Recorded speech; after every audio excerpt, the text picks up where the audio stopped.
Salut, dès le début je vais être agressif, n'hésite pas à liker, t'abonner et partager. Voilà, je le dis en début de vidéo et je le redirai à la fin. Comme ça, au moins tu auras le réflexe de faire ça. Et tu peux mettre aussi un commentaire si tu le souhaites. Donc aujourd'hui nous sommes le dimanche 6 avril 2025. J'ai pris des notes pour faire mon petit résumé de la semaine. Et là, j'ai quand même pas mal de choses à dire. Là je sais pas pourquoi mais là je parle un peu vite. Donc allez, on se calme, on se calme. Respire. Voilà. Donc, c'est vrai que quand je fais une vidéo, c'est toujours un petit peu bizarre parce que le début, tu vois, je sais pas trop comment commencer, mais une fois que tu es dedans, bah tu es dedans. Donc là, je vais résumer un petit peu ma semaine et des réflexions que j'ai eues à travers des podcasts, des rencontres, l'activité, le théâtre. Je vais parler beaucoup de théâtre aujourd'hui dans cette vidéo parce que tout simplement, bah, j'ai fait ma représentation théâtrale le vendredi 4 avril, donc c'était il y a 2 jours. Et j'ai joué devant des gens, donc il y avait environ une cinquantaine de personnes. Voilà, j'ai fait ça depuis le début de l'année, donc scolaire, hein, depuis environ octobre jusqu'à avril, donc ça fait environ 6 mois, voilà, ça fait un gros semestre. En vrai, c'est pas un semestre, hein, parce qu'un semestre scolaire, c'est 3 4 mois. Bon bref, c'est pas grave, vous avez compris. T'as compris plutôt. Et donc c'est vrai que là, maintenant, quand je fais une vidéo, je vais faire plus gaffe, parce que je sais que peut-être il y a des gens qui vont m'écouter. Mais voilà, bon, c'est pas grave. Donc c'est vrai que les 2 dernières semaines par rapport au théâtre, c'était assez intense. Parce que normalement, en gros, j'avais juste 3 heures toutes les 2 semaines, plus ou moins. On va dire donc 1 heure et demie par semaine.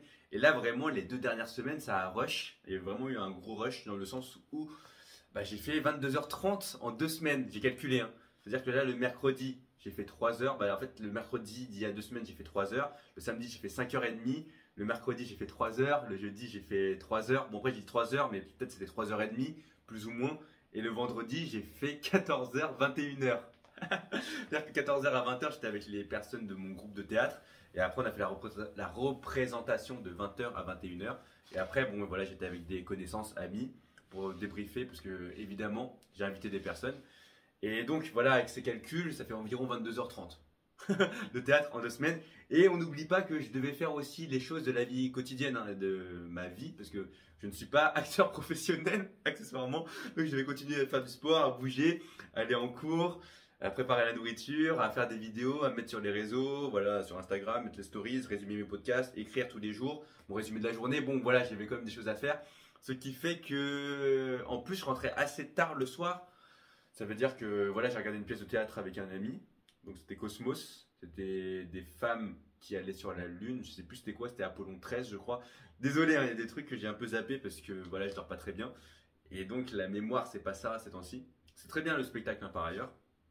Et ouais, donc je suis rentré à minuit, parce qu'après j'avais un peu discuté avec lui, après le théâtre, on finissait toujours à 22h environ, donc après le temps de rentrer chez moi, de manger de la nourriture un petit peu, parce que même si j'avais de la nourriture, j'avais des Tupperware ou des sandwichs, bah, c'était pas suffisant, le soir je devais remanger vu que je dépense beaucoup de calories, donc je dormais vers 23h à chaque fois, après je me réveillais toujours à 6h du matin, ou plutôt, bon bref, c'était un peu le bordel, et ouais c'est vrai que ça m'a bien fatigué. Et comme tu le sais, par rapport à la mémorisation, il faut bien dormir. Et là, maintenant, je vais reprendre la lecture aussi. Donc là, c'est un peu en. Voilà, tu connais, hein, de toute façon, si tu m'écoutes, je pars en digression. En fait, j'avais une idée sur le théâtre. Et après, une idée je retrouve une autre idée. Tu vois. Et donc là, je vais relire plus parce que la lecture, c'est vraiment bien comme activité. Franchement, là, je suis en train de lire Deviens un aimant social. Je suis en train. Je parle trop vite. Laisse un blanc, voilà. Donc, je suis en train de relire Deviens un aimant social de Charlie Head. Franchement, il est très cool le livre. Et il faut appliquer les conseils qu'il dit dans le livre. Donc, ce que je disais, ouais, voilà, j'ai fait beaucoup de théâtre. Et ça regroupe hein, le fait de faire une activité où tu es beaucoup avec les gens. Et en plus, le théâtre, voilà, c'est une activité où tu dis des lignes, tu dis des vers, voilà, par rapport à ma pièce de théâtre. Tu es avec les gens et tu le redis, tu le répètes, tu le répètes, tu le répètes. Et en plus, les gens en général qui font du théâtre sont assez cool, assez ouverts, assez sympas. Et vu qu'on s'est vu plus de 20 heures en 2 semaines, voilà, en plus ils vont au bar ensemble. Moi je vais pas trop au bar, mais eux ils aiment bien sortir, aller au bar, manger ensemble, aller peut-être des fast-food. Bon, c'est pas trop mon kiff, parce qu'après moi je préfère rentrer en général, après avoir fait le théâtre. Mais voilà, donc ça permet de regrouper, recréer du lien, et c'est vraiment sympa. En tout cas comme activité, je te recommande de faire une activité comme ça, voilà, théâtre, improvisation, concours d'éloquence, musique, bon, peu importe. Voilà. Et c'est vrai que j'ai dit 22h30, mais j'ai pas compté aussi les heures où je me suis entraîné tout seul, hein, parce qu'il y a plein de fois aussi, je me suis entraîné tout seul. Ça veut dire que j'ai récité le texte, j'ai essayé de le mémoriser comme ça, de le dire à haute voix. Et ouais, donc ça a rajouté aussi des heures, parce que je devais le faire un peu tous les jours. C'est ça la meilleure méthode pour apprendre, pour progresser dans un domaine, faire un peu tous les jours. Bon là, c'était pas un peu, parce qu'on a fait 22h30, donc c'était quand même beaucoup. Mais voilà. Donc, est-ce que j'ai d'autres choses à rajouter par rapport à ça? Bon, je regarde quand même les notes, parce que c'est quand même important. Ah, ah, Oui, donc là, je vais peut-être parler aussi, comme j'avais dit, est-ce que je parle du vélo à minuit? Parce qu'en gros, comme je l'ai dit, je suis allé au théâtre avec un ami, on est allé voir voilà, une pièce de théâtre. Et après, bah, j'ai un peu discuté avec lui et je suis rentré de 23h à minuit en vélo. Et donc, c'est vrai que je ne suis pas habitué du tout à utiliser mon vélo le soir, parce que j'aime pas trop sortir la nuit en général. Je préfère dormir ou rester chez moi. Et donc, c'est vrai que c'est sympa. Tu vois, tu fais du vélo à minuit, il n'y a personne, il n'y a pas de bruit.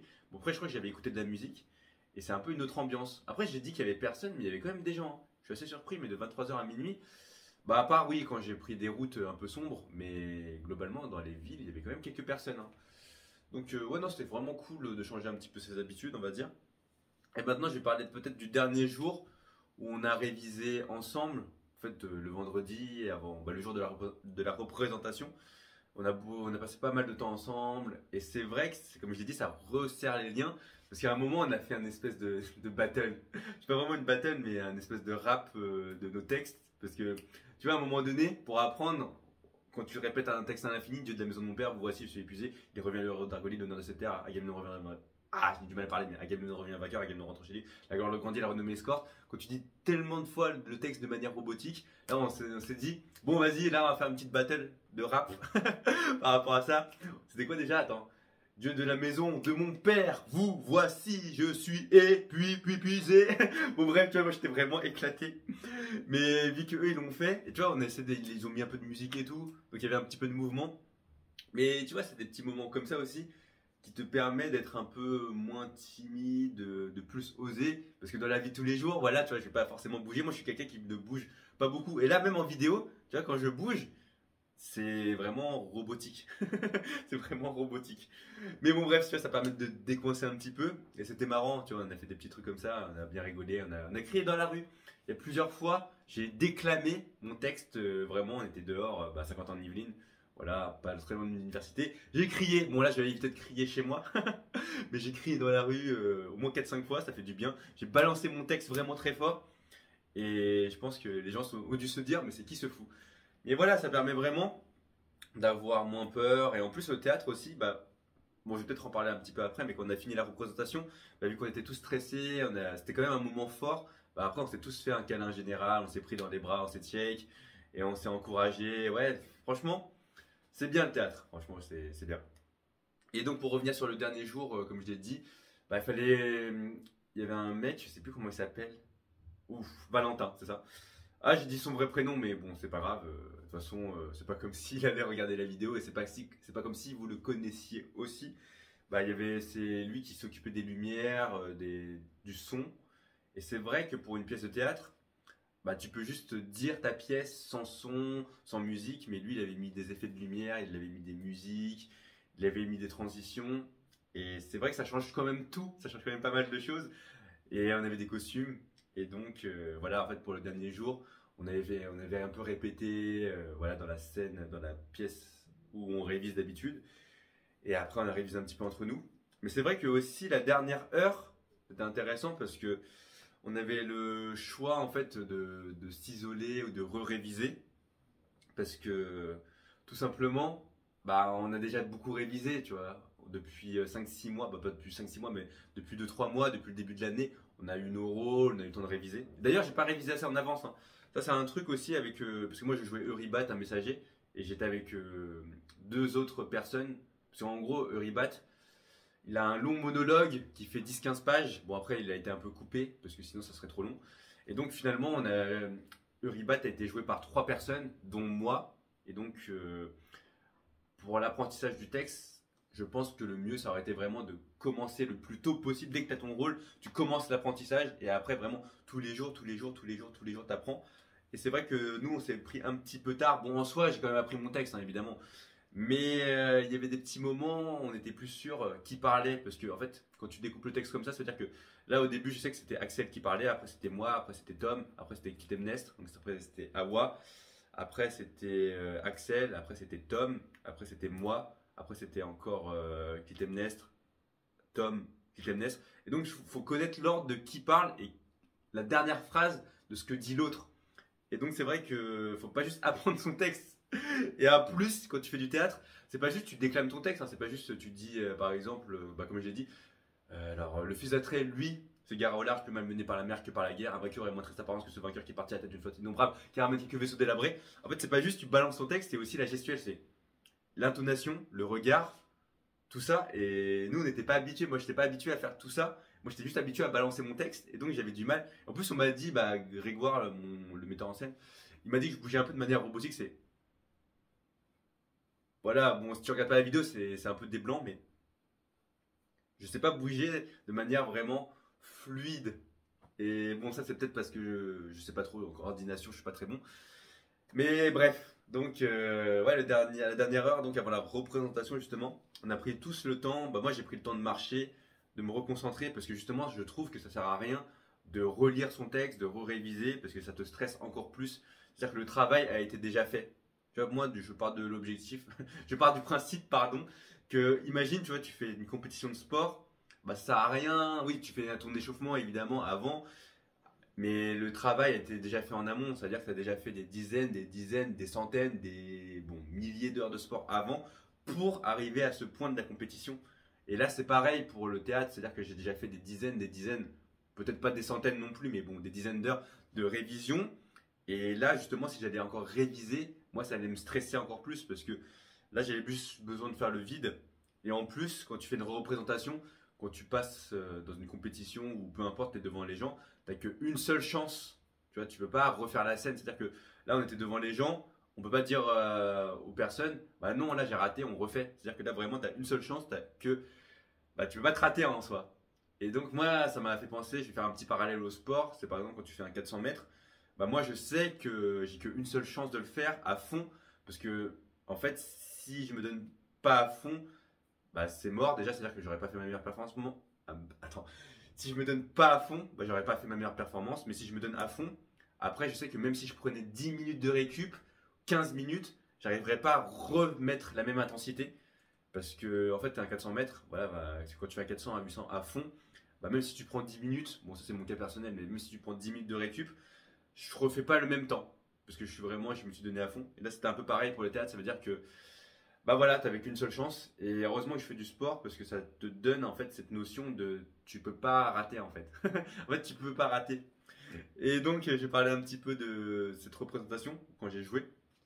Et donc, je crois qu'à un moment, bah voilà, on fait notre scène avec Axel et Tom.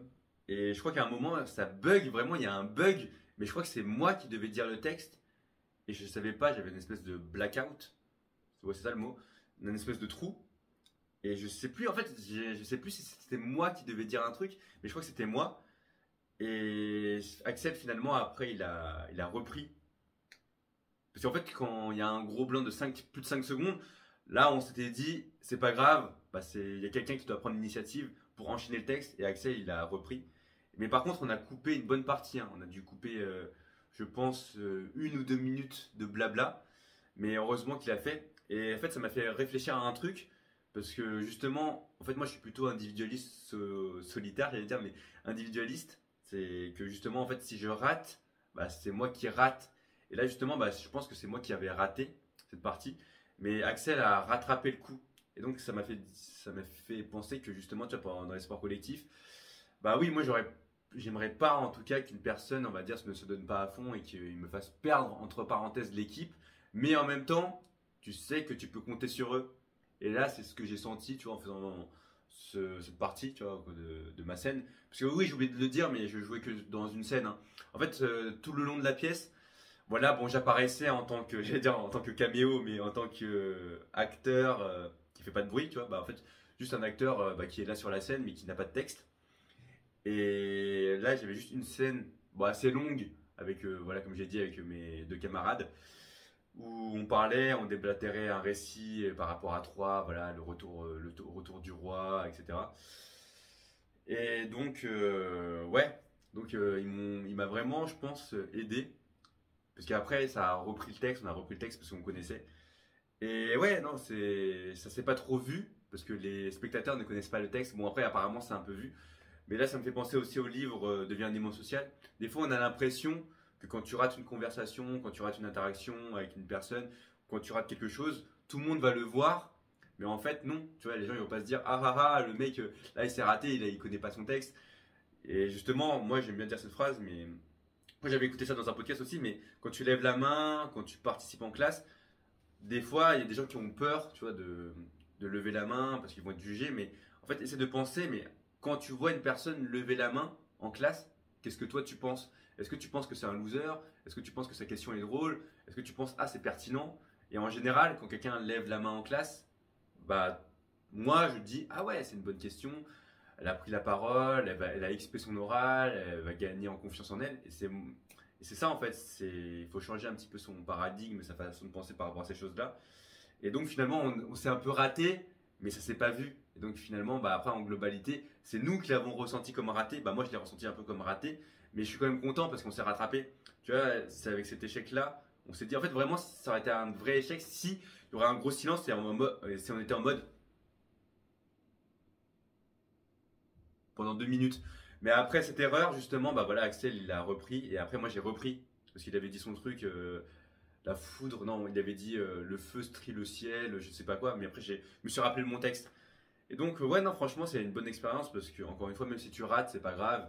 Et après, tu peux quand même continuer à rebondir. Et donc, finalement, bah, j'étais content, tu vois, j'étais quand même content parce que ça donne un truc en plus, tu vois, de rater que de réussir. Évidemment, réussir tout du premier coup, faire un truc vraiment parfait, c'est mieux. Mais là, justement, on a su rebondir et c'était aussi très bien. Est-ce que j'ai d'autres choses à dire par rapport à ça? Ouais, j'ai déjà dit ça. Oui, voilà. Ouais, ouais, je dis, on s'est tous pris dans les bras. Ouais, se filmer au théâtre. C'est vrai que par rapport à comment il s'appelle déjà? J'allais dire mon présentateur. Bon, le metteur en scène, à celui qui a organisé la pièce, bah, Grégoire. Je sais pas si je dois dire les prénoms, mais c'est pas grave. C'est pas grave. Et donc, il voulait pas qu'on se filme en train de jouer la pièce pendant les répétitions. Parce que tout simplement, bah, quand on se voit en général, on s'auto-analyse, on se dit bah, on est nul. Parce que quand on se voit jouer, bah, on n'est pas très bon, évidemment, on n'est pas des pros. Et donc, en plus, le théâtre n'est pas fait pour pour être filmé. Il avait dit un truc comme ça. C'est fait pour être regardé, parce que sinon après on va s'attarder sur des détails. Je sais plus vraiment tout ce qu'il a dit, mais en tout cas, on s'est jamais filmé. Et moi, je voulais me filmer, parce que vu que je suis habitué à faire de la vidéo, je sais à quel point je trouve que c'est bien de se filmer pour corriger sa gestuelle. Parce qu'en fait, si tu te vois jamais, tu peux jamais te corriger. En fait, les gens ils vont te dire, regarde là, bah, là tu fermes, le soleil revint. Quand je dis le soleil revint, en fait, je vois pas comment je fais le geste, mais apparemment, je faisais du tai chi. Du tai chi, en fait, quand je répétais mon texte, apparemment, je faisais je faisais un peu du tai chi, et moi, je me vois pas le faire. Et moi, je pense que ça m'aurait aidé de voir que je bougeais comme ça et que je bougeais pas amplement. Bon, après, c'est que mon avis personnel. C'est comme pour tout dans la vie. Il y en a, ils vont dire il y a ce choix-ci, il y a ce choix-là. Après, je respecte son choix, évidemment. Et donc, bah, j'ai écouté, hein, donc je me suis pas filmé. Par contre, bon, vas-y, il faudrait que j'arrête de dire les noms. Mais il y a quelqu'un, voilà, qui a assisté à la pièce, une amie. Elle a filmé. Bon, normalement, t'as pas le droit de filmer, mais c'est vrai que je vais me revoir en train de bouger et dire la scène. Donc, ça va être intéressant. Et aussi pour la représentation, ce qui est intéressant, c'est que on a mis 3 téléphones et une caméra pour avoir plusieurs angles de vue. Et donc, bah, nous qui avons participé à la pièce, on aura normalement le film complet de la pièce. Voilà, bon, il y aura A qui va faire le montage. Et donc après, on aura vraiment toute la pièce de A à Z qui a duré 1 heure. Et ça va nous faire un souvenir. Moi, ce que j'aime bien aussi avec les vidéos et les photos, bah, les photos, j'aime moins les photos, hein. Mais les vidéos, c'est qu'on a un souvenir, tu vois, on a un souvenir de cette pièce de théâtre. On a passé 6 mois dessus. Bon, on n'a pas vraiment passé 6 mois dessus, on a fait beaucoup d'exercices, on va dire, d'octobre à février. On a fait énormément d'exercices. Et c'est que vers février, mars, avril qu'on a commencé à répéter la pièce. Donc c'était vraiment le dernier mois, les 2 derniers mois qu'on a répété la pièce. Mais globalement, ça, on a fait que des exercices avec Mia, des trucs comme ça, avec Babi Bibobu, Rariroru, bon, des trucs comme ça. L'exercice pour travailler sa voix, la gestuelle, il y avait un exercice avec une cible, on devait s'adresser à quelqu'un, on devait lui balancer notre texte. Bon bref, il y avait plein d'exercices, bouger dans la scène, faire le coryphée, faire des mouvements, s'adapter à une musique et faire des mouvements, essayer de suivre la musique avec son corps, voilà, suivre l'instinct de son corps qui est relié à la musique. Bon bref, plein d'exercices. Et donc je disais quoi, ouais, c'est pas beaucoup filmé. Et je sais plus où je voulais en venir, mais c'est pas grave. Mais en fait, je voulais dire un truc aussi par rapport à la mémorisation et les acteurs professionnels. C'est passionnant. Parce que nous, en tout cas, moi j'ai dû apprendre environ 80 lignes, plus ou moins, un peu plus peut-être. Et je sais que les acteurs pros qui font un spectacle comme Cosmos que j'ai vu là, qui dure 1h40, où il n'y avait que des femmes et ils étaient 5-6 actrices, plus ou moins. Ouais, on dit, non, comédienne, actrice c'est autre chose, hein. Ouais, comédien, comédienne. Et donc, il devait apprendre une multitude de textes.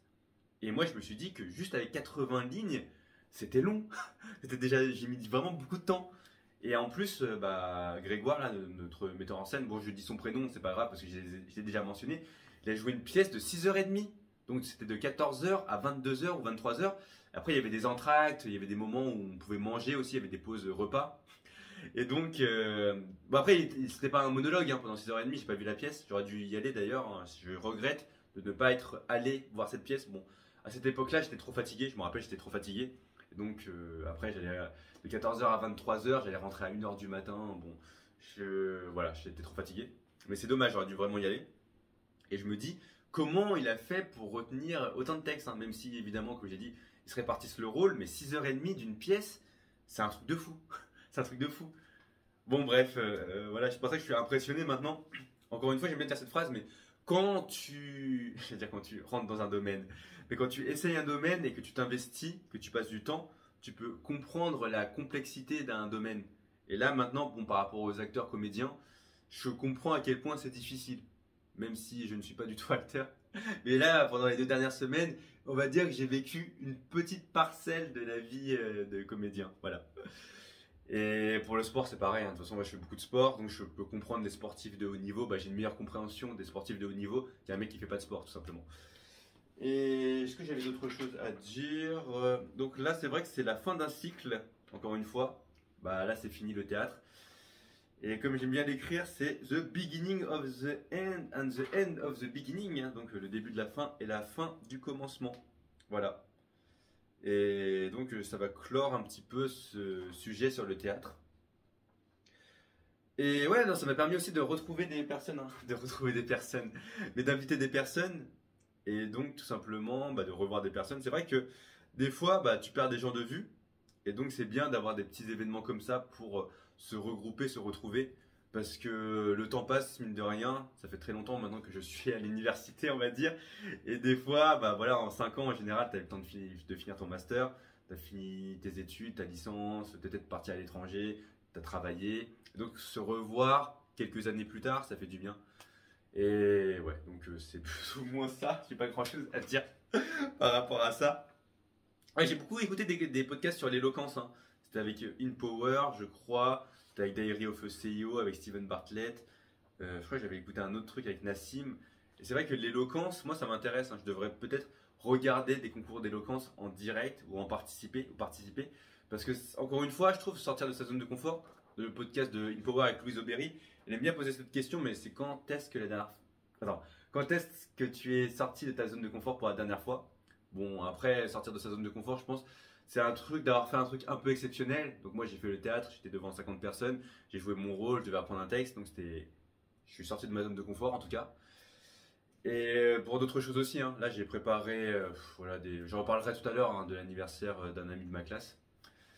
Et ouais, donc c'est vrai que c'est bien, je pense, de tenter des trucs parce que j'avais aussi écouté ça dans un podcast et c'est aussi logique, mais en fait, finalement, ce que tu retiens dans ta vie, c'est le nombre d'expériences nouvelles et le nombre de fois que tu es sorti de ta zone de confort. C'est les moments qui sortent de l'ordinaire. Et là, le théâtre, tu vois, c'est un moment que je retiendrai. Comme j'ai dit, on s'est pris dans les bras, on s'est check, on s'est regardé. Des fois, juste avec un regard aussi, bah, on s'était compris.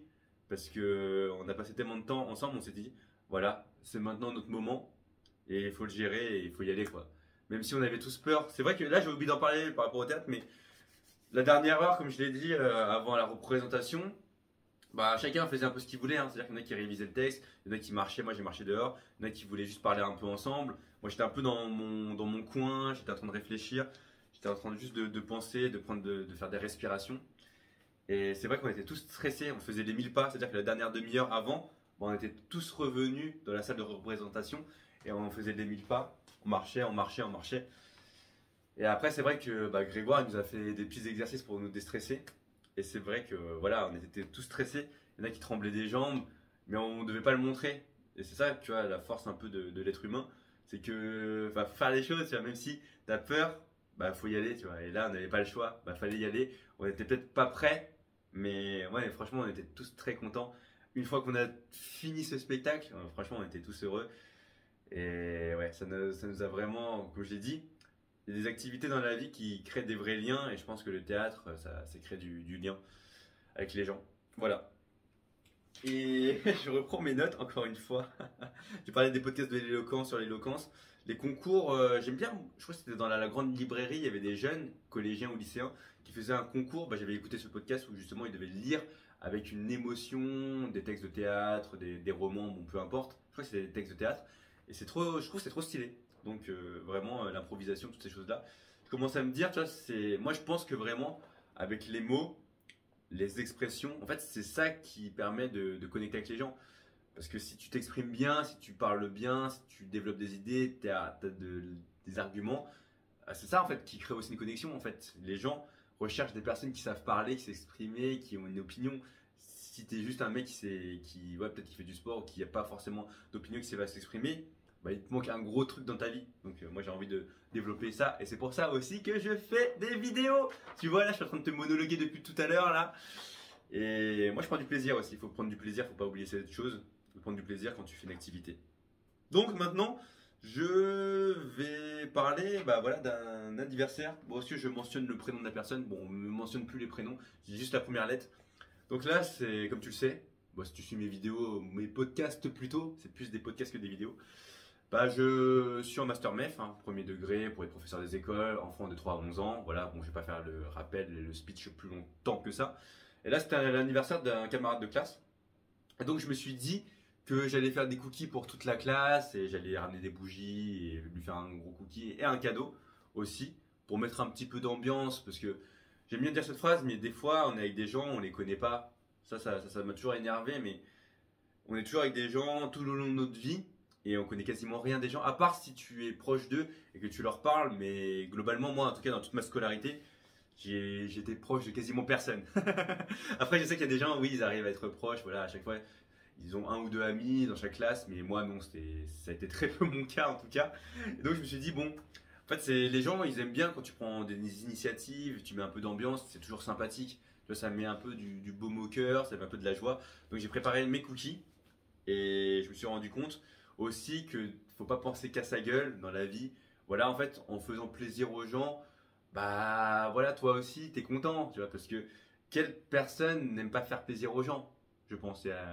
Si tu offres des cookies, bah tu vois que la personne elle est contente, ça te fait plaisir à toi aussi. C'est pour ça que je pense que ceux qui font de l'associatif, qui aident les gens, bah, c'est des personnes heureuses, parce que même si tu le fais peut-être, on va dire, d'un point de vue, voilà, pour te sentir mieux, t'aides quelqu'un en soi. Et ça fait toujours plaisir d'aider quelqu'un. Bon après voilà, j'ai juste fait des cookies, on a partagé un moment de partage convivial. C'était sympa parce qu'on l'a jamais fait en classe. Bon après en classe des fois on joue à des jeux de société, on joue au loup-garou, on joue aux cartes. Bon après on est un peu chacun de notre côté, mais là justement ça a permis de faire un moment où on était un peu tous ensemble. Voilà, c'était cool. En plus moi mon cadeau était très marrant parce que j'avais ramené une boîte de cookies Prozis, non pas Prozis, bon je sais plus c'était quelle marque. Et en gros, j'avais mis des poids de 1,2 kg dedans. Tu vois, c'est des espèces de poids comme ça, hein, un peu rectangulaires. J'en ai mis 4. Et donc, tout le long de la journée, avec mes camarades de classe, je leur ai dit, voilà, bon, il y a le cadeau de Robin, je leur ai fait passer mon sac. Et mon sac était vraiment lourd, hein. Je pense qu'il devait peser entre 12 et 15 kilos. Et pour une femme, en général, bah, 12-15 kilos, porter le sac, si tu fais pas de musculation et que tu es assez fine, bah, 12-15 kilos, c'est lourd.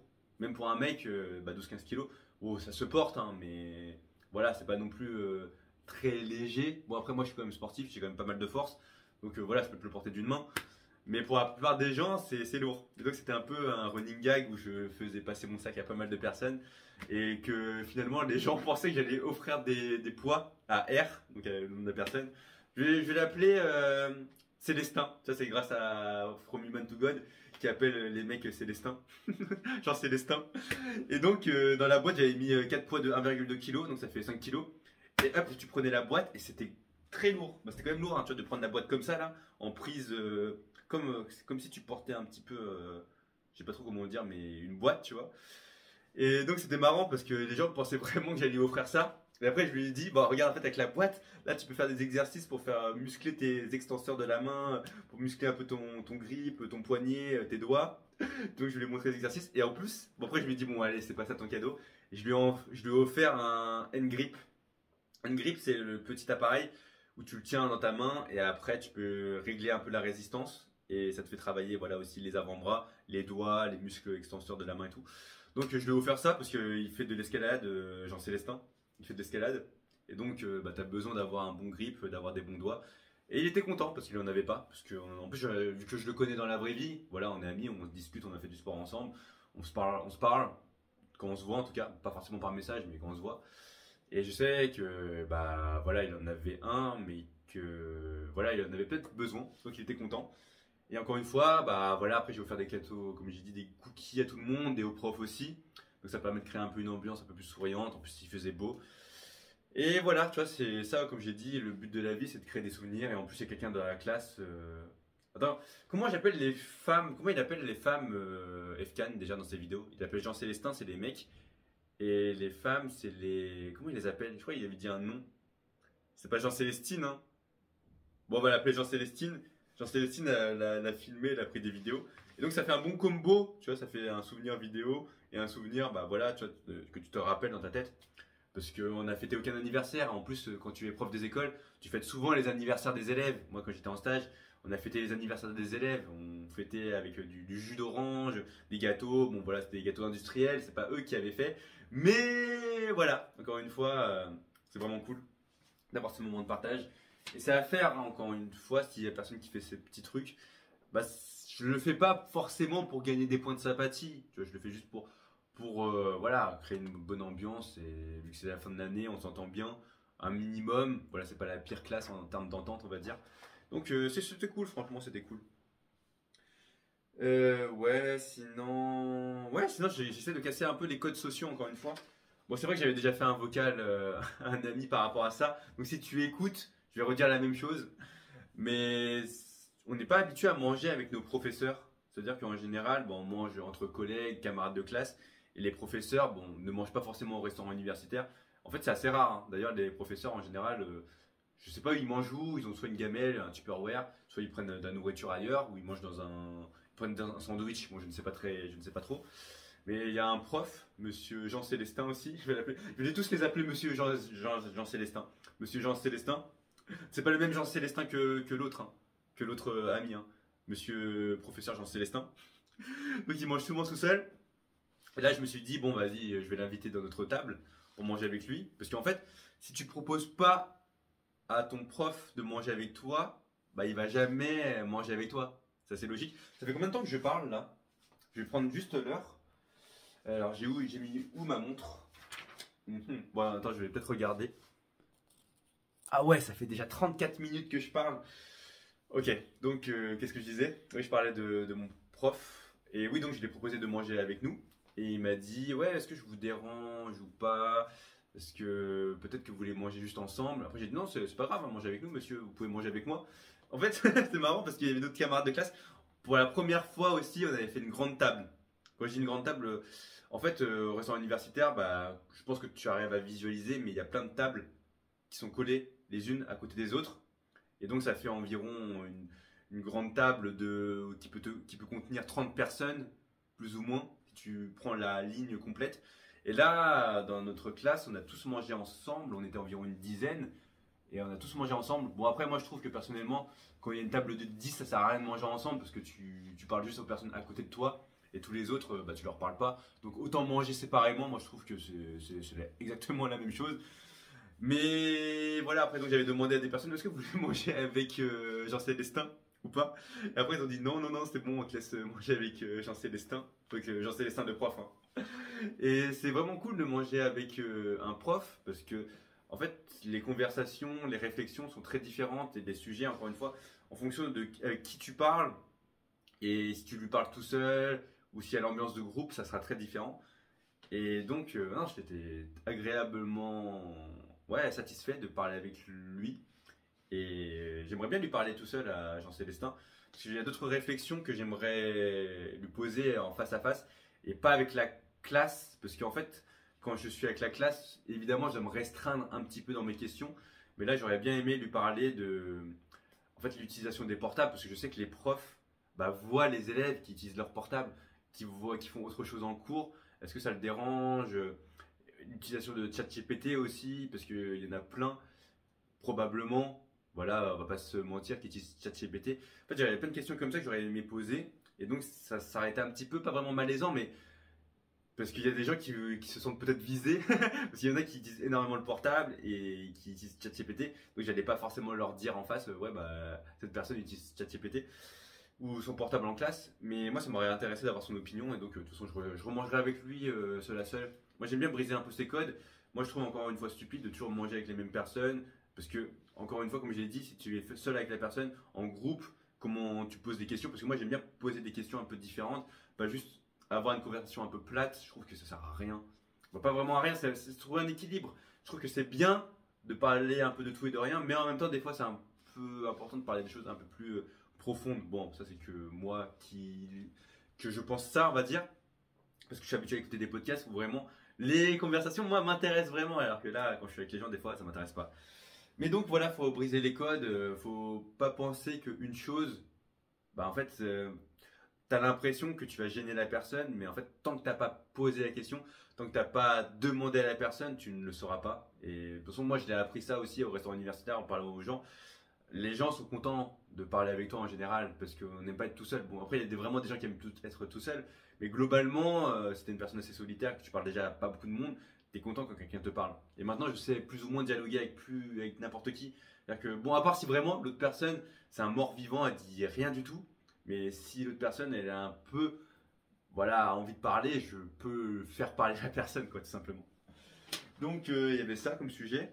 Il y avait aussi l'anniversaire de mon frère, c'était avant-hier. Bah voilà, il a 36 ans, ma soeur elle a 41 ans et moi 29 ans. C'est vrai que le temps passe vite, mine de rien. Moi j'avais écrit, c'est en créant des souvenirs forts qu'on crée une vie épanouissante et riche. Tu peux vivre 80 ans sans avoir vécu une vie forte et avoir vécu tout simplement une vie un peu mollassonne. Après, ça dépend de chacun. Probablement qu'il y a des personnes que si tu vis une vie assez plate, ça leur suffit. Tu fais ton travail et après tu fais ce que tu veux de ton temps libre. Et moi, c'est pas vraiment mon style, je pense. Là, je vais balancer une réflexion aussi sur le fait d'être heureux dans ma vie. C'est marrant parce que je me suis. En fait, le bonheur, c'est quelque chose, bah, c'est assez difficile à décrire. Ça veut dire qu'en général, bon, moi j'aime bien dire ça, mais il faut connaître le désespoir pour connaître ensuite le bonheur. Parce que si tu n'as connu que le bonheur tout le long de ta vie, après le moment où tu vas connaître le désespoir, bah, ça va être chaud, tu vois, pour remonter. Et aussi, c'est seulement en ayant vécu des choses difficiles, ça te permet de savourer les moments plus communs. Parce que si toute ta vie c'est assez linéaire, t'as vécu que des choses assez tranquilles, t'as que kiffé ta vie, on va dire, c'est très bien, hein. Mais je pense que c'est quand même important d'avoir eu ces downs, ces moments de réflexion, d'analyse, d'introspection, pour te permettre ensuite de comprendre que la vie vaut la peine d'être vécue, on va dire. Et donc, ouais, donc je me suis dit que j'étais assez heureux finalement dans ma vie. Bon, évidemment, il y a des choses que j'aimerais peut-être corriger par rapport à bon, ouais, j'ai pas le droit d'en parler, je pense, mais ouais, des choses que j'aimerais corriger, on va dire. Pas par rapport à moi, mais par rapport à d'autres personnes. Mais après, tu peux pas corriger les personnes parce que c'est chacun fait sa vie en fait. Tu peux essayer d'orienter des personnes, mais après, c'est toi qui fais les choix finalement. Et donc, ouais, en fait, les gens m'aiment bien à travers les réseaux. Bah voilà, avec mon TikTok ou ma vidéo YouTube ou même, voilà, j'ai eu des abonnés sur YouTube, j'ai eu des commentaires. Les gens aiment bien quand je parle, quand je suis juste en train d'être qui je suis, tu vois, sans forcément jouer un personnage, un rôle. Et c'est grâce aux vidéos, hein, je pense que c'est toutes les vidéos que j'ai faites sur Instagram, sur YouTube, qui m'ont permis de créer un peu cette authenticité, ce fait de parler de manière assez franche et naturelle. Et ouais, donc aussi dans la vie de tous les jours, bah, je pense que mes amis m'apprécient comme je suis, voilà, bon, avec mes défauts et qualités, ce que je voulais en fait aussi, et moi aussi je les apprécie comme ils sont. Et après, les gens que je côtoie dans la vie de tous les jours, donc on va dire mes connaissances, mes camarades de classe, on va dire peut-être le monde professionnel, eux aussi je pense m'aiment bien. Bon après évidemment on peut pas plaire à tout le monde, parce que moi aussi il y a des personnes avec lesquelles j'ai moins d'atomes crochus, mais globalement je pense que les gens m'aiment bien. Parce que voilà, quand tu es un peu atypique, tu montres qui tu es, ouais voilà, t'es sur le devant de la scène on va dire, tu envoies des messages, tu organises des choses, t'es un peu proactif, les gens aiment ça. Alors que si tu dis rien, t'es un petit peu voilà, le mec effacé qui dit pas grand chose, les gens peuvent pas s'attacher à toi parce que les gens ils ont besoin pour t'attacher à une personne, t'es obligé de la connaître un peu, t'es obligé de voir un peu sa personnalité, comment elle parle, comment elle s'exprime, ses opinions. Et là tu peux t'attacher à la personne, mais si la personne c'est vraiment le silence radio, il vient en cours et dit rien, bah tu ne peux pas t'attacher à la personne. Et donc globalement, voilà, encore une fois, après à travers les stories aussi, à travers Instagram, les gens m'aiment bien aussi, je pense. Parce que tu peux que apprécier aussi une personne qui fait des efforts bah, pour s'améliorer à l'oral, donner des idées, partager un peu ses sentiments, ses réflexions, bah, qui fait du sport, qui essaie de s'améliorer et qui fait ça tous les jours. Tu vois, bon après j'ai pas besoin de le prouver, je sais que je le fais tous les jours, mais voilà, il y a ce travail d'introspection que je fais tous les jours à travers l'écriture et aussi. Et donc finalement, bah voilà, tu vois, ça me fait des qualités que les gens apprécient, qui aimeraient avoir. Parce qu'il n'y a pas beaucoup de gens, je pense, de personnes qui ont ce style de vie ou de qualité que j'ai. Tu vois, c'est des qualités assez rares, en général, que peu de gens ont, je pense. Tu vois, parce que moi, je vois quand même la masse maintenant, tu vois, et la masse, les gens un peu lambda. Et j'ai quand même du mal à m'entendre avec la masse et les gens lambda. Mais voilà, après ça fait partie du monde, tu vois, quand t'es une personne, je veux dire quand t'es une personne exceptionnelle, je suis une personne exceptionnelle. Mais voilà, quand tu sors un peu du lot, c'est vrai que c'est quand même plus compliqué de s'entendre avec ce type de personnes. Mais voilà, il faut de tout. C'est vrai que j'ai vu la vidéo de Juficat, bon ça fait longtemps maintenant, vous l'avez dit, j'ai 30 ans. Mais faut pas parler que à des gens exceptionnels, mais c'est important aussi de s'entourer, de s'entourer d'SDF, mais de s'entourer aussi de personnes voilà, qui ne partagent pas tes opinions, qui n'ont pas le même style de vie que toi, pour essayer de les comprendre, de parler, de discuter. Et de toute façon, le plus important après, c'est de pouvoir communiquer avec eux, de comprendre leur opinion et d'avoir un moment de partage et d'avoir un moment où tu peux vraiment, voilà, en fait, juste parler en tant qu'adulte, tu vois, et dire honnêtement les choses. Donc, voilà par rapport à ça, je pense. Et donc, finalement, bah, j'ai atteint plein d'objectifs dans ma vie, oui, c'est ça que je voulais dire. Parce que, comme j'ai dit, les gens m'aiment bien dans pas mal d'aspects de ma vie, hein, sur les réseaux, dans la vraie vie, mes amis. Et donc, c'est bizarre parce que, en fait, jadis, bah, vu que j'étais très solitaire, souvent tout seul, bah, moi, je recherchais un petit peu ça. C'est-à-dire que je recherchais pas vraiment l'approbation des autres, mais je voulais un peu avoir ce style de vie où les gens m'aimaient pour qui j'étais. Et maintenant, bah, les gens m'aiment pour qui je suis, mais ça me comble. Je vais pas dire que waouh, d'un coup, le taux de bonheur a atteint, bah, est rempli, mais je sens que je suis quand même plus zen avec moi, plus, j'allais dire plus réfléchi, mais plus tranquille. Et donc je pense que ça se ressent aussi, hein. J'avais écouté ça dans un podcast aussi, mais quand tu transmets une bonne onde, bah, c'est contagieux et les gens le ressentent aussi. Alors que si tu es un peu plus... de toute façon, ça se voit aussi dans le type de personnalité, comment tu parles, comment tu bouges, comment tu es physiquement. Ça se ressent dès que tu parles à une personne, tu ressens ses ondes, ses ondes, mais tu ressens son énergie. Tu sais, lui, il est timide, lui, il est introverti, lui, il a du mal à s'exprimer, lui, il est pas à l'aise socialement, lui, il n'a pas confiance en lui, il regarde par terre, il a une mauvaise voix, il bouge un peu bizarrement. Tu sens tout ça. Et moi, j'espère en tout cas que je donne des bonnes ondes. C'est le principal. Donc voilà. Ressentir la nécessité d'avoir une copine. Ah, ça c'est un peu bizarre comment je le dis, mais en fait, j'ai pas vraiment la nécessité d'avoir une copine, mais vu que maintenant j'interagis plus avec des femmes, Bah après, voilà, je discute avec elle, avec les gens de ma classe. On s'entend pas trop mal, je discute de tout et de rien. Je me dis que c'est. En plus, je commence à vieillir aussi. Parce que bon, voilà, à un moment donné, c'est pas à 50 ans que j'ai envie d'avoir une femme à 50 ans, tu vois. Et donc, je me suis dit que c'est sympa en plus hein, tu vois, de discuter avec des femmes. Ça permet d'avoir une opinion, des réflexions un peu différentes. Parce que c'est vrai que là, je me dis. J'allais dire, on vient pas du même monde, mais on regarde pas forcément les mêmes choses, on parle pas forcément des mêmes choses. Après, chaque personne est différente, mais d'après les conversations que j'ai ou que j'entends, c'est voilà, il y en a qui sont plus cinéma, film, série, il y en a qui sont plus certains sports, voilà, l'équitation, la course à pied, c'est très bien aussi. Après, d'autres, c'est juste études, j'ai l'impression. Ça parle pas vraiment de leur vie personnelle. Il y en a, vont parler de leur mec. En fait, ça parle un peu de tout et de rien. Et j'ai du mal, en fait, à cerner. En fait, j'ai pas l'impression qu'il y ait des objectifs particuliers. C'est juste, on suit un peu le flot de la vie, des événements qui se passent par-ci par-là. Il y en a qui aiment bien sortir en boîte, peut-être, ou aller à des concerts. Bon, vraiment, il y a de tout. Et c'est assez intéressant un peu cette, comment dire, je veux dire cette fluctuation, mais ces différences, toutes ces choses, mais ce condensé d'informations dans tous les domaines, et ça permet de créer une diversité.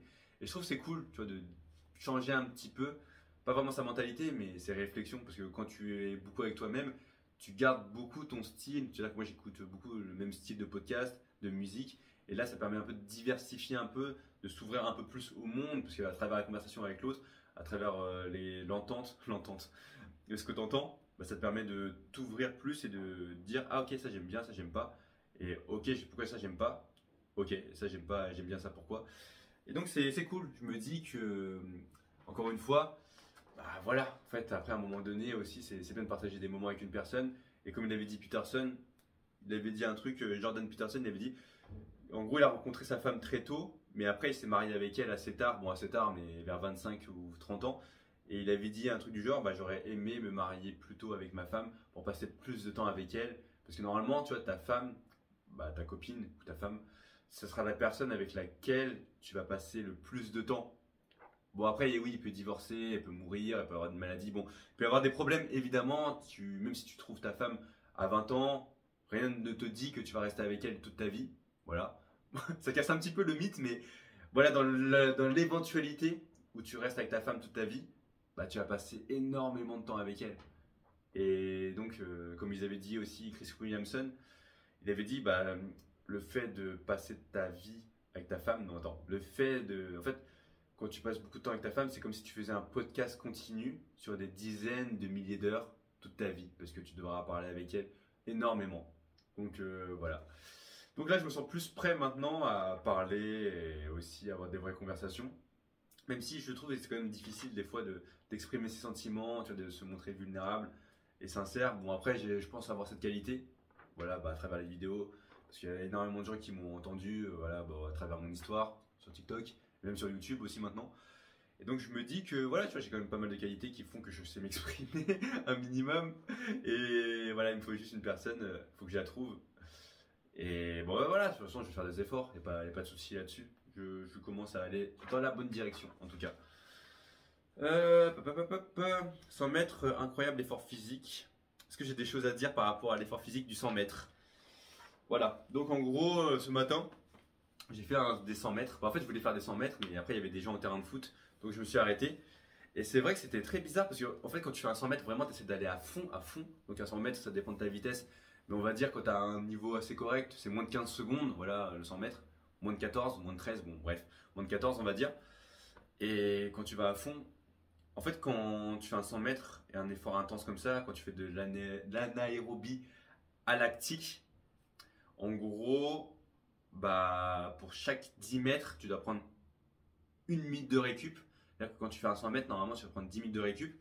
Et là, justement, bah, j'ai fait un 100 mètres et après, j'ai couru un petit peu en footing. Et juste en courant en footing, waouh, au niveau de la respiration, je trouvais que c'était assez dur. Parce qu'en fait, quand je faisais mes entraînements sur 100 mètres à l'époque, là je faisais 100 mètres, je récupérais peut-être 5 minutes.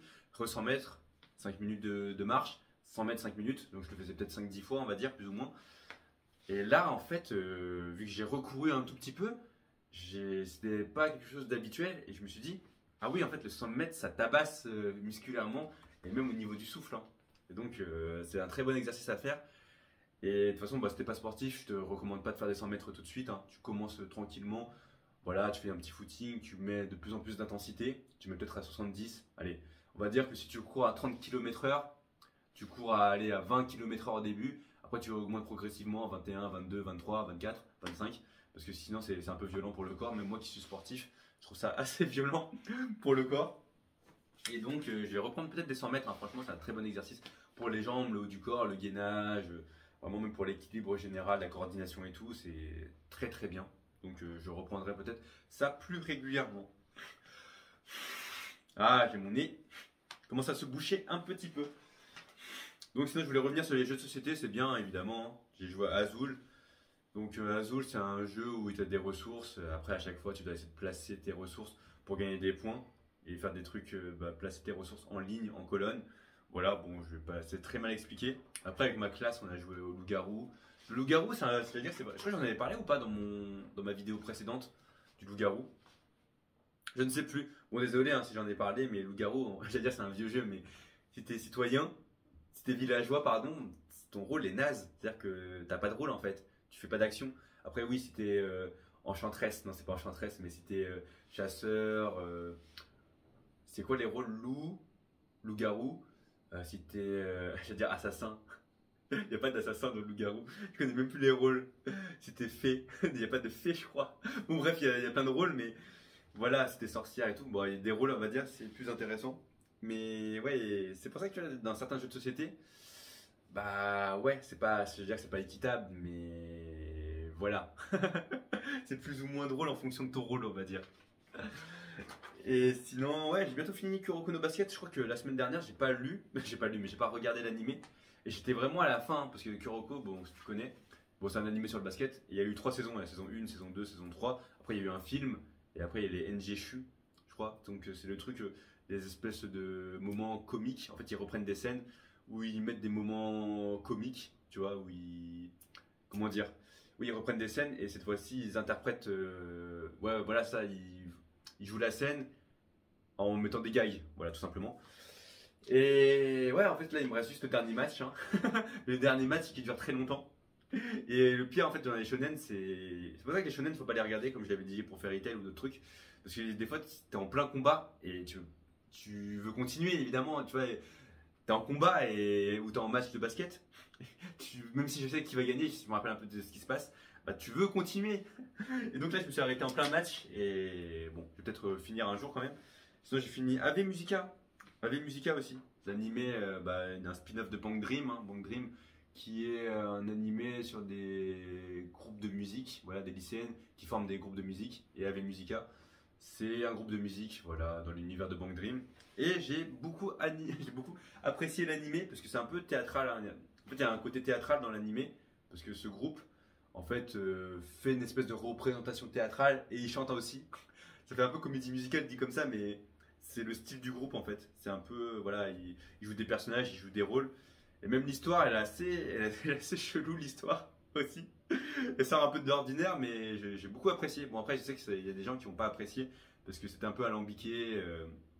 Et que aussi les personnages, tout simplement, n'avaient pas vraiment de bon caractère développement ou des trucs comme ça. Ça allait un peu dans tous les sens, c'était pas très logique. Mais moi j'ai bien apprécié en tout cas. Et les musiques dedans sont formidables. Et donc je voulais juste parler voilà, d'une petite musique dans Bang Dream qui était vraiment ma musique de la semaine, hein. C'était Sora no Musica, donc David Musica. J'ai beaucoup apprécié la musique. Je ne connais plus le nom de la chanteuse en japonais. Dans l'animé, c'est Uika qui chante. Et franchement, j'ai adoré la musique, hein. Et j'aime bien les paroles, c'est One day people forget and one day we fade away. Attends, faut que je me mouche. Donc je vais mettre en pause. Oui, donc là je me suis un peu mouché. Bon, mon nez est toujours bouché, j'ai bu un peu d'eau. Mais comme je le disais, ouais, un jour, non, les gens oublient. Et un jour, people forget and one day will fade away. Donc, fade away, c'est le truc au basket aussi, hein, le fade away, hein, si tu connais. Si tu recules et tu fais un 3 points. Bon, bref. Mais oui, donc les gens oublient et un jour ils vont disparaître, quoi. Et ouais, non, c'est vraiment bien les musiques, hein. Bah, moi, j'écoute énormément de musique aussi. bon, énormément. Il y a des gens qui écoutent plus de musique que moi parce que j'écoute énormément de podcasts, mais j'écoute de la musique aussi. Et ouais, non, les paroles. Là, ça faisait longtemps que j'avais pas entendu une musique qui me parlait. Tu vois, parce qu'en général, il y a plein de musiques que j'écoute, tu vois, bah, sur mon YouTube ou Spotify, j'ai une playlist. Et il y a plein de fois, je me dis, bon, cette musique, j'ai pas envie d'écouter, j'ai pas envie d'écouter, j'ai pas envie d'écouter. Et c'est assez rare, tu vois, les musiques où je me dis, ah, là, ça m'a accroché. Et c'est vrai qu'il y a plein de moments dans ma vie, tu vois, j'écoutais certaines musiques, bah, comme Girls Cry Band, j'écoutais beaucoup la musique I'm Nobody, et la musique aussi de Kurage ou Oyogenai, je sais plus comment ça s'appelle le nom de la musique, Deep Sea, bah, Shin, je sais plus comment ça s'appelle le nom en japonais, je l'écoutais beaucoup. En fait, c'est vrai qu'il y a des moments où j'écoutais aussi beaucoup Présence de Superfly, il y a des moments où j'écoutais certaines musiques, et après là, je les écoute plus du tout. Même à Onohako, la musique, bah, Onohako, l'opening, je l'écoutais énormément à un moment, et là, je l'écoute plus trop. Et là, c'est pareil, cette musique, je sais que là, je l'ai écoutée beaucoup cette semaine, et qu'après, bah, je l'écouterai moins, c'est sûr. C'est comme ça la vie, c'est comme ça. Et est-ce que j'ai d'autres choses à dire? Ah oui, analyse de mon programme sportif par Poolboy. Là, en gros, Poolboy a sorti une vidéo où il analyse des programmes sportifs. Et en gros, moi, je suis sa newsletter et je lui ai envoyé bah, mon programme à moi. Donc, je faisais 3 full body, course à pied et un fractionné. Bon, je fais pas vraiment le fractionné maintenant, mais on va dire de course à pied ou de la marche. Et bon, je faisais 3 full body. Et il a analysé mon programme. Donc, dans sa dernière vidéo, j'analyse mon programme.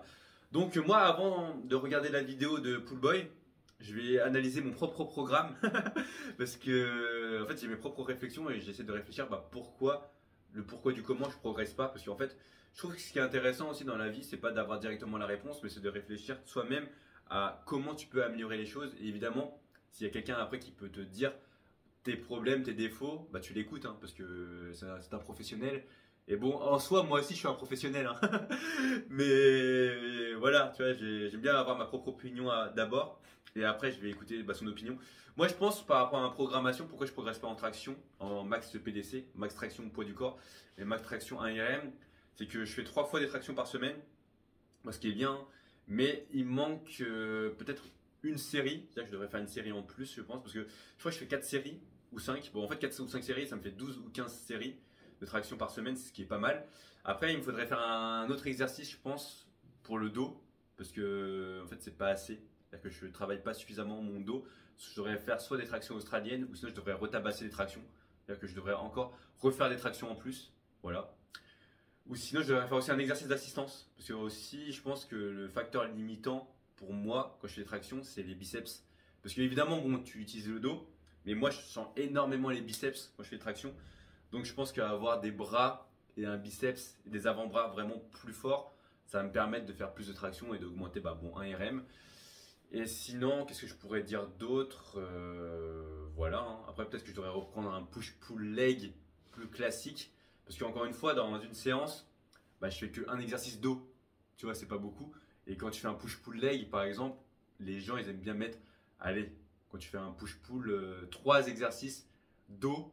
Bon, après, tu changes un petit peu les angles pour pas travailler la même partie du dos.